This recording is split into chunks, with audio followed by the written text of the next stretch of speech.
مولاي صل وسلم دائما ابدا على علامہ اقبال علیہ رحمہ فرماتے ہیں کہ میں گھر آیا اور ہمارے گھر کے سامنے ایک سائل کھڑا تھا. سائل چوں قضائے مبرم ہے، جس طرح قضائے مبرم ہوتی ہے، ٹلتی نہیں ہے، اس طرح وہ ٹلنے والا ہی نہیں تھا. میں نے اس کو لا کہا بابا چلا جا، معاف کر، لیکن وہ ضد کر کے گھر کے دروازے کے اوپر کھڑا تھا. میں لاؤبالی کی عمر تھی تو سکول سے آیا تھا، میرے ہاتھ میں چھوٹی سی چھڑی تھی، تو میں نے اس کے کاسے کے اوپر ماری تو وہ کاسا ٹوٹ کے گر گیا اور اس کے اندر جو سارے دن کی ریزگاری جمع کی تھی وہ بھی بکھر گئی. تو کہتے ہیں کہ وہ ریزگاری اکٹھی کرنے لگا اور میرے والد شیخ نور محمد اندر سے کہیں دیکھ رہے تھے تو وہ باہر آئے. انہوں نے وہ ریزگاری اکٹھی کر کے اس کو دی اور اس کو اور پیسے دیے اور اس سے معذرت کی اور اس کو رخصت کیا اور مجھے بازو سے پکڑ کے اندر لے گئے. اقبال کہتے ہیں میں نے ساری زندگی اپنے والد گرامی کو یوں بلک بلک کے روتے نہیں دیکھا تھا. میرے والد نے مجھے بٹھا لیا اور کہنے لگے کہ اقبال، اگر قیامت کے دن رسول اللہ نے پوچھ لیا کہ تیرا بیٹا فقیروں کے کاسے توڑتا تھا تو بتا میں حضور کو جواب کیا دوں گا. تو کہتے ہیں کہ بس وہی لمحہ میری تربیت کا تھا. بلکہ اقبال پھر ساری زندگی کہا کرتے تھے نام تو از پدر آموختم، حضور آپ کا نام، آپ کی محبت میں نے اپنے باپ سے سیکھی. یعنی حضور کا سامنا کیسے کروں گا؟ اور پھر یہ اقبال کے کلام میں آخر تک یہ چیز آتی ہے کہ کیسے حضور کا سامنا ہوگا. تو غنی از ہر دو عالم من فقیر، روز محشر عذرہائے من پذیر، گر تو بھی بینی حسابم ناگزیر، از نگاہ مصطفیٰ پنہا بغیر.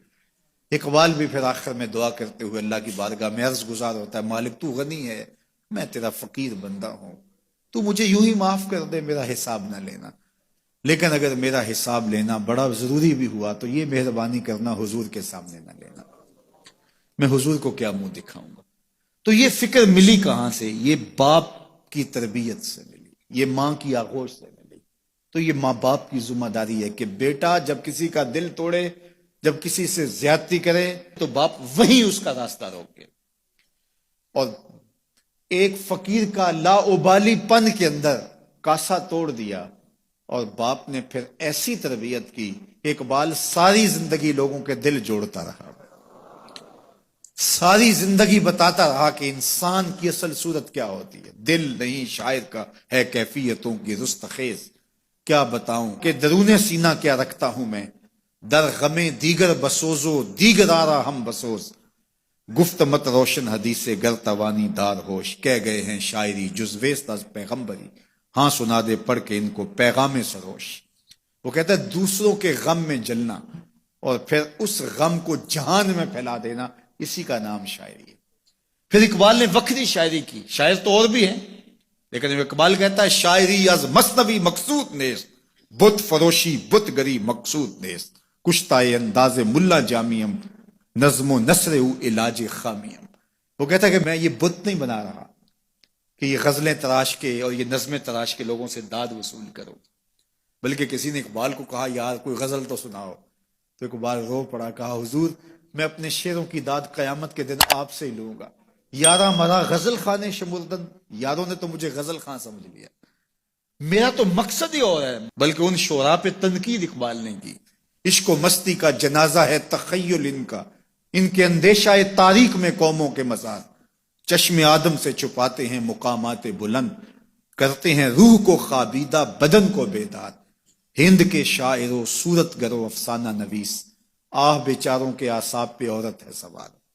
ہر وقت لب و رخسار کے تذکرے، ہر وقت نشیلی آنکھوں کی کہانیاں، ہر وقت کدے رانا کی باتیں. کہا تم اس خول سے نکل ہی نہیں رہے، تمہاری شاعری صرف ایک عورت کے گرد گھوم رہی ہے، جس نے اس کو تخلیق کیا اس خالق کے جلوے بھی تو دیکھو نا.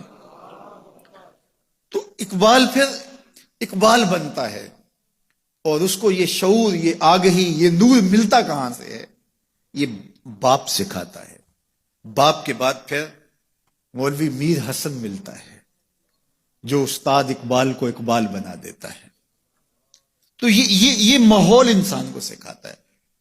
تو میں اور آپ دیکھیں کہ ہم اپنی اولاد کو کیا دے رہے ہیں. تو کبھی بھی اپنی اولاد کو اس کی اجازت نہ دیں کہ وہ کسی کمزور پر ظلم کرے. جب کمزور پر آپ کی اولاد ظلم کرتی ہے، زیادتی کرتی ہے، تو پھر وہ بڑی ہو کر کے ظالم بنے گی، جابر بنے گی.